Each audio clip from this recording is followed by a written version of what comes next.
सच्चाई ये है कि कैमरे का मैनुअल कभी किसी को एक्सपर्ट नहीं बनाता। एक्सपर्ट बनाता है रियल सिचुएशंस में आने वाली प्रॉब्लम्स का सॉल्यूशन। और आज के इस एपिसोड में जो क्वेश्चंस आपने मुझसे पूछे हैं ये एग्जैक्टली वही प्रॉब्लम्स हैं जिससे हर फोटोग्राफर कभी ना कभी गुजरता है। तो चलो शुरू करते हैं, आपके सवाल मेरे जवाब, और बिना टाइम वेस्ट किए लेते हैं पहला सवाल जो कि पूछा है संबलपुरी फ्यूचर म्यूजिक ने। और ये पूछते हैं, sir Nikon Z6 2K flat profile में जब हम आउटडोर वीडियो शूट करते हैं तो समझ नहीं आता वीडियो ओवर एक्सपोज हुआ है या अंडर एक्सपोज। फ्लैट प्रोफाइल में सही एक्सपोजर कैसे सेट करें, और सोनी में कलर ग्रेडिंग के लिए लट्स यूज करते हैं तो सब ठीक हो जाता है, निकॉन में ऐसा क्यों नहीं होता? देखो, पुराने निकॉन कैमराज में इन कैमरा लॉग नहीं होता था, लेकिन वहां आपको फ्लैट पिक्चर प्रोफाइल दी हुई थी जो लगभग लॉग की ही तरह काम करती थी, या यूं कहें कि काम करती है। इसमें कैमरा इंटेंशनली कंट्रास्ट और सैचुरेशन कम कर देता है ताकि हाइलाइट्स और शैडोज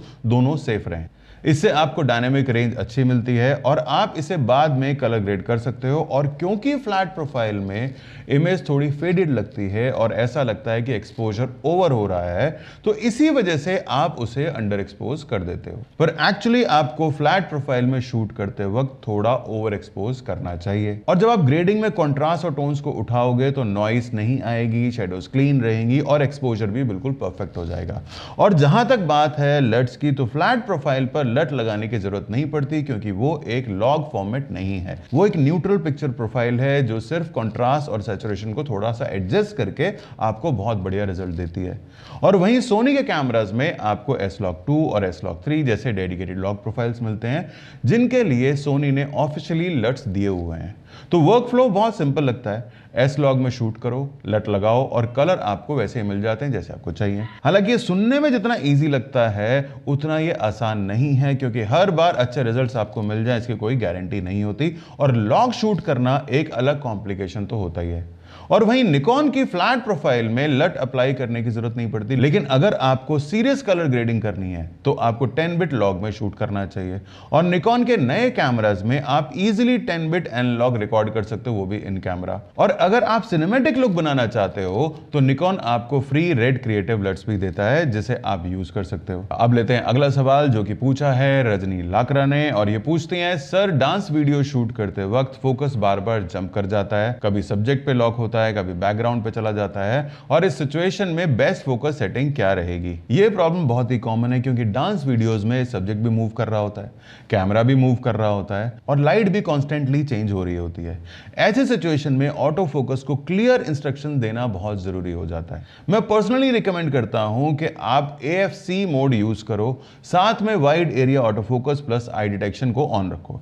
इससे कैमरा पूरे फ्रेम में सब्जेक्ट ढूंढने के बजाय एक लिमिटेड एरिया के अंदर ही सर्च करेगा, जिससे फोकस फास्ट लॉक होगा और सब्जेक्ट ट्रैक भी बेटर तरीके से होगा।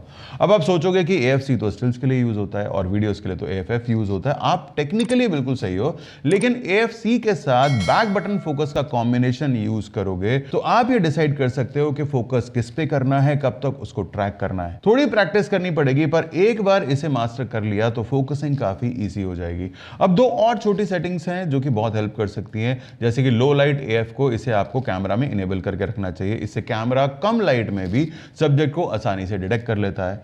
और दूसरी चीज ये कि आपको एक्सपोजर थोड़ा सा ब्राइट रखना चाहिए, लगभग हाफ स्टॉप अगर आप ब्राइट रखोगे तो इससे कैमरा को फोकस करने में आसानी होती है। अब एक और सेटिंग होती है जहां लोग अक्सर गलती कर जाते हैं, AF स्पीड और AF tracking sensitivity. Dance video जैसे फास्ट मूवमेंट वाले सीन में मैं हमेशा रिकमेंड करता हूं कि आपको AF स्पीड +2 या +3 रखनी चाहिए, जिससे कैमरा थोड़ा फास्ट रिफोकस करे। और ट्रैकिंग सेंसिटिविटी आपको लो से मीडियम रखनी चाहिए, जिससे कैमरा एक सब्जेक्ट से दूसरे सब्जेक्ट पे जंप ना करे। ये बैलेंस बेस्ट रहता है क्योंकि कैमरा फास्ट भी है पर ओवर रिएक्ट नहीं करता। तो सिंपल फॉर्मूला ये है कि AFC plus wide area plus eye detection को ऑन रखो, बैक बटन फोकस से manual control low light auto focus enable करो और एक्सपोजर हाफ स्टॉप ब्राइट रखो, AF speed +2, tracking sensitivity low. और अब लेते हैं अगला सवाल, और ये पूछा है सुरेंद्र गोडके ने। ये पूछते हैं, सर वेडिंग फंक्शन में जब सब्जेक्ट मूव करता है या ग्रुप फोटो लेते हैं तो इमेज ब्लर हो जाती है, तो ग्रुप फोटोज में मोशन ब्लर या सॉफ्टनेस अवॉइड करने के लिए कौन सा फोकस मोड और सेटिंग्स बेस्ट है? देखो, यहां एक्चुअली दो अलग अलग प्रॉब्लम्स हैं। एक है मोशन ब्लर और दूसरी है ग्रुप सॉफ्टनेस या फोकस ब्लर। दोनों का रीजंस भी अलग हैं और सॉल्यूशन भी। सबसे पहले समझते हैं मोशन ब्लर। आपके कैमरा की शटर स्पीड मोशन को कंट्रोल करती है। अगर सब्जेक्ट मूव कर रहा है और आपका शटर स्लो है तो ब्लर होना बिल्कुल नेचुरल है। तो सिंपल रूल ये है कि सब्जेक्ट की मूवमेंट के हिसाब से आपको शटर स्पीड को सेट करना चाहिए। ज्यादातर केसेस में 1/100 से 1/200 के बीच स्पीड रखने से मोशन कंट्रोल हो जाता है। अगर लाइटिंग लो है तो आपको आईएसओ बढ़ाना चाहिए, ना कि आपको शटर घटाना चाहिए, या आप फ्लैश को यूज कर सकते हो। अब बात करते हैं ग्रुप फोटोज की। ग्रुप शॉट्स में सॉफ्टनेस तभी आती है जब डेप्थ ऑफ फील्ड नैरो हो जाती है या फोकस आपने गलत जगह पे रखा हुआ है। सो यहां आपको wide depth of field choose करनी चाहिए। अपर्चर अराउंड 5.6 रखो और कैमरा और ग्रुप के बीच में थोड़ा सा डिस्टेंस बढ़ा लो। ज्यादा दूर जाओगे तो सभी सब्जेक्ट्स रफली एक ही फोकस प्लेन के ऊपर आएंगे और आपको सभी के ऊपर इक्वल फोकस मिलेगा। और एक चीज याद रखना, फोकस पॉइंट कभी भी सबसे आगे वाले के ऊपर या सबसे पीछे वाले पर्सन के ऊपर मत रखना। हमेशा मिड रो में जो लोग खड़े हैं उनके ऊपर ही आप फोकस रखो, ताकि आपको depth of field equally distributed मिले। और फ्रेम को आपको थोड़ा सा खोल देना चाहिए ताकि एजेस के ऊपर जो लोग खड़े हुए हैं वो डिस्टॉर्ट ना हो और वो सॉफ्ट ना हो, क्योंकि कई बार लेंस की वजह से भी एजेस के अंदर सॉफ्टनेस आ जाती है और डिस्टॉर्शन तो आती ही आती है। और बाद में आप इस एक्स्ट्रा स्पेस को क्रॉप करके अपनी इमेज को बना सकते हो। और अगर आपको ये exposure, motion blur, focus plane और लाइट के बेस कॉन्सेप्ट्स को स्टेप बाय स्टेप सीखना है तो मेरा कोर्स है मास्टर इन डिजिटल फोटोग्राफी, जिसको आप चेक कर सकते हो। इसमें मैंने इन सभी कॉन्सेप्ट्स को बहुत ही डिटेल में समझाया है। कोर्स सिर्फ 1999 रुपए का है और लाइफ टाइम एक्सेस के साथ आता है, और आप हर महीने मेरे साथ लाइव सेशन में बैठकर अपने डाउट्स भी क्लियर कर सकते हो। इस कोर्स का प्रीव्यू देखने के लिए डिस्क्रिप्शन में मैंने लिंक दिया हुआ है, उसे आप चेक कर सकते हो और यहां दिए हुए QR कोड को भी आप स्कैन कर सकते हो। अब लेते हैं अगला सवाल, जो कि पूछा है थान सिंह ने, और ये पूछते हैं, सर मेरे पास निकॉन ZF कैमरा है, मैं अब तक ट्रेडिशनल फोटोग्राफी करता था लेकिन अब कैंडिड फोटोग्राफी स्टार्ट करना चाहता हूं। मेरे पास 50mm और 24-120mm का लेंस ऑलरेडी है और अब मुझे 85 लेना चाहिए या 35mm लेना चाहिए। देखो, ये सवाल हर फोटोग्राफर के दिमाग में आता है जब वो कैंडिड फोटोग्राफी स्टार्ट करना चाहता है। आपके पास ऑलरेडी 24-120 लेंस है जो एक वर्सेटाइल जूम है। कैंडिड के लिए लेंस बहुत कैपेबल है, लेकिन अगर आप अपग्रेड करना चाहते हो तो मैं रिकमेंड करूंगा एक अच्छा जूम लेंस लेना, जैसे 70-200mm f2.8 या 35-150 f2.8। ये लेंसेज कैंडिड के लिए परफेक्ट बैलेंस देते हैं, आपको रेंज भी मिलती है, कंप्रेशन भी मिलता है और फ्रेमिंग चेंज करने के लिए फिजिकली मूव करने की जरूरत नहीं पड़ती। अब अगर कोई प्राइम लेंस लेना ही चाहता है तो उस केस में मेरा सजेशन हमेशा होता है कि 85mm प्लस का आप लेंस लो, क्योंकि कैंडिड मूवमेंट्स में आप दूर से शॉट लेते हो, सब्जेक्ट आपके प्रेजेंस से कॉन्शियस नहीं होना चाहिए, और 85mm का नेचुरल बैकग्राउंड कंप्रेशन इमेजेस को एक क्लीन और सिनेमैटिक लुक भी देता है। और जहां तक बात है 35mm की, तो 35mm एक अच्छा लेंस है, पर वो स्टोरी टेलिंग के लिए बेस्ट है, जहां आपको अपने सब्जेक्ट के साथ एनवायरनमेंट भी दिखाना हो। ये लेंस फैशन और एडिटोरियल फोटोग्राफी में बहुत यूज होता है, क्योंकि इसमें सीन और स्टाइलिंग दोनों विजिबल तरीके से दिखाई देते हैं। लेकिन कैंडिड के लिए मैं 35mm रिकमेंड नहीं करूंगा, क्योंकि उसमें आपको सब्जेक्ट के बहुत ही क्लोज जाना पड़ता है और जो नेचुरल रिएक्शंस होते हैं वो आप कहीं ना कहीं लूज कर देते हो। अब लेते हैं अगला सवाल, जो कि पूछा है निश्चल ससावंकर ने, और ये कहते हैं, sir Nikon Z6 II camera में वीडियो शूट करते वक्त फ्लिकरिंग होती है, इस प्रॉब्लम के लिए कैमरा में कौन सा ऑप्शन या सेटिंग यूज करनी चाहिए? देखो, फ्लिकरिंग एक कॉमन इशू है वीडियो शूट करते टाइम, और ये कैमरा की गलती नहीं होती बल्कि लाइट सोर्स की फ्रीक्वेंसी से रिलेटेड प्रॉब्लम है। इंडोर्स लाइट्स, स्पेशली टंगस्टन या एलईडी जो एसी पावर के ऊपर चलती हैं, उनकी जो लाइट पल्सेस होती हैं वो ह्यूमन आईज को दिखाई नहीं देती, लेकिन कैमरा सेंसर उन्हें डिटेक्ट कर लेता है, और नतीजा ये होता है कि आपको आपकी फुटेज के अंदर लाइट फ्लिकर होती हुई दिखाई देती है। और इसका सॉल्यूशन बहुत ही सिंपल है, आपने कैमरा के मेन्यू में जाकर के फ्लिकर रिडक्शन को इनेबल करना है। यहां आपको ऑटो, 50, 60 ये 3 ऑप्शन मिलेंगे।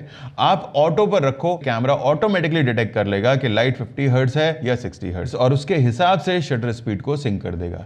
इंडिया में एसी पावर फ्रीक्वेंसी 50 हर्ट्ज है, तो ट्राई करो कि आपकी शटर स्पीड 1/50, 1/100 या 1/200 रहे। और 180 डिग्री रूल के हिसाब से ये तभी होगा जब आप 25 FPS, 50 FPS या 100 FPS के ऊपर शूट करोगे। ये स्पीड 50 हर्ट्ज के मल्टीपल में है, तो सेंसर और लाइट के पल्सेस अपने आप सिंक रहेंगे और फ्लिकर खत्म हो जाएगा। अब आगे बढ़ते हैं, और ड्रिजवी ने लिखा है सर प्राइम लेंस प्राइम ही होता है, कोई जूम लेंस उसकी क्वालिटी को रिप्लेस नहीं कर सकता। तो मैं यहां पर ये कहना चाहूंगा कि आप थोड़ा सही हो पर थोड़ा गलत भी हो।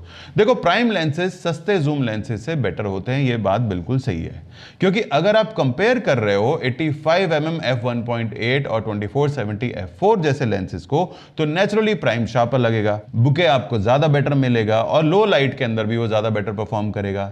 लेकिन जैसे ही आप 85mm 1.8 को कंपेयर करोगे किसी हाई एंड जूम लेंसेज के साथ जैसे कि 2470 f2.8 या 70-200 f2.8, तो कहानी बिल्कुल बदल जाएगी, क्योंकि इन लेंसेज की शार्पनेस, कलर और रेजोल्यूशन प्राइम के बराबर होता है और कई बार प्राइम लेंसेज से भी बेटर होता है। और क्योंकि एक अच्छा जूम लेंस काफी कॉस्टली होता है, तो काफी लोग इन्हें ट्राई ही नहीं करते और फिर कहते हैं कि प्राइम लेंसेज बेटर हैं। पर एक बात यहां पर आप जान लो कि कोई भी प्रोफेशनल फोटोग्राफर 2470 f2.8 और 70-200 f2.8 को अवॉइड नहीं करता। वो चाहे अपने बैग में एक 24mm या 85mm प्राइम रखें, लेकिन उनको जूम लेंसेज अपने कोर सेटअप के अंदर हमेशा चाहिए होते हैं। तो सिंपल बात यह है कि प्राइम लेंसेज लो लाइट और क्रीमी बुके के लिए बेस्ट हैं और जूम लेंसेज स्पीड और फ्रेमिंग फ्लेक्सिबिलिटी के लिए अनबीटेबल हैं। दोनों की यूजेबिलिटी अलग है, पर्पस बिल्कुल अलग है। तो अब लेते हैं अगला सवाल जो कि पूछा है द वीबी फोटोग्राफी ने, और ये कहते हैं सर निकॉन Z6 में सिनेमैटिक लुक के लिए बेस्ट वाइट बैलेंस सेटिंग क्या होनी चाहिए। सो यार देखो, सिनेमैटिक लुक सिर्फ एक वाइट बैलेंस से नहीं अचीव की जा सकती। सिनेमैटिक लुक के लिए कलर ग्रेडिंग बहुत इंपॉर्टेंट है और सिर्फ Z6 ही नहीं, किसी भी कैमरा से अगर आप सिनेमैटिक लुक निकालना चाहते हो तो आपको उसके लिए कलर ग्रेड उसको करना पड़ेगा। और कलर ग्रेड करने के लिए आपको एक बेस कलर में एक्यूरेसी चाहिए और कंसिस्टेंसी चाहिए। तो एक चीज बहुत क्लियर है यहां पर कि आप ऑटो वाइट बैलेंस के ऊपर शूट नहीं कर सकते और आपको प्रीसेट वाइट बैलेंस के ऊपर भी शूट नहीं करना चाहिए। तो बचते हैं आपके पास में दो ऑप्शंस, केल्विन और कस्टम वाइट बैलेंस। सो अब इन दोनों को यहां पे समझ लेते हैं। सो केल्विन आपको तब सेलेक्ट करना है जबकि आपको लाइट सोर्स का कलर टेम्परेचर पता हो, या आप अपने हिसाब से अपनी फुटेज के अंदर मूड क्रिएट करना चाहते हो, मतलब कि आप अपनी फुटेज को थोड़ा सा वार्म टोन पे रखना चाहते हो या कूलर टोन पे रखना चाहते हो। मैं हमेशा सजेस्ट करूंगा कि आपको थोड़ा सा वार्म रखनी चाहिए अपनी फुटेज को, और या फिर आपको बिल्कुल एक्यूरेट कलर्स लेकर आने चाहिए जो कि आपको मिलते हैं कस्टम वाइट बैलेंस से। क्योंकि एक्यूरेट कलर्स अगर आपको मिल गए तो पोस्ट में कलर ग्रेडिंग आपके लिए काफी इजी हो जाएगी, स्किन टोन आपको बिल्कुल परफेक्ट मिलेगी और आप अपने हिसाब से पोस्ट में जाकर के कलर ग्रेडिंग कर सकते हो। लेकिन एक चीज यहां पर आप समझ लेना, जो मैं बार बार बोलता हूं कि कलर ग्रेडिंग आपको तभी करनी चाहिए जबकि आपके पास प्रोजेक्ट ऐसा हो जिसमें कि डायनेमिक रेंज काफी ज्यादा जरूरत हो, या आप एक ऐसा कमर्शियल शूट कर रहे हो जिसके अंदर आपको कलर्स को काफी ज्यादा पुश करना है। अगर आप एक जनरल पर्पस शूट कर रहे हो, आप एक डॉक्यूमेंट्री रिकॉर्ड कर रहे हो या आप एक वेडिंग शूट कर रहे हो, तो मैं सजेस्ट नहीं करता कि आपको उसके लिए लॉग में शूट करना चाहिए और आपको बाद में कलर ग्रेड करना चाहिए। सो अगर आपने लेट्स से फ्लैट प्रोफाइल के अंदर शूट किया तो वहां पर भी आपको एक्यूरेसी के साथ कलर्स को शूट करना चाहिए। लेकिन अगर आप एसडीआर में शूट कर रहे हो तो वहां पर आप केल्विन में शूट कर सकते हो, अपनी फुटेज को थोड़ा सा वार्म रख सकते हो, इससे आपको थोड़ा सिनेमैटिक लुक मिल सकता है। बट अगेन सिनेमैटिक लुक आपको तभी मिलेगा जबकि आप अपनी फुटेज को बाद में कलर ग्रेड करो। So in simple words, decision आपका होना चाहिए, कैमरे का नहीं। So no auto and no presets. तो ये थे आपके सवाल, मेरे जवाब का एपिसोड 31। अगर आपको ये प्रोग्राम हेल्पफुल लगा हो तो नीचे कमेंट में लिखकर मुझे जरूर बताना, और हां, अगर आपके पास में भी कोई सवाल है तो वो भी लिख करके आप मुझे बता सकते हो। मिलते हैं अगले वीडियो में। Thank you for watching this video.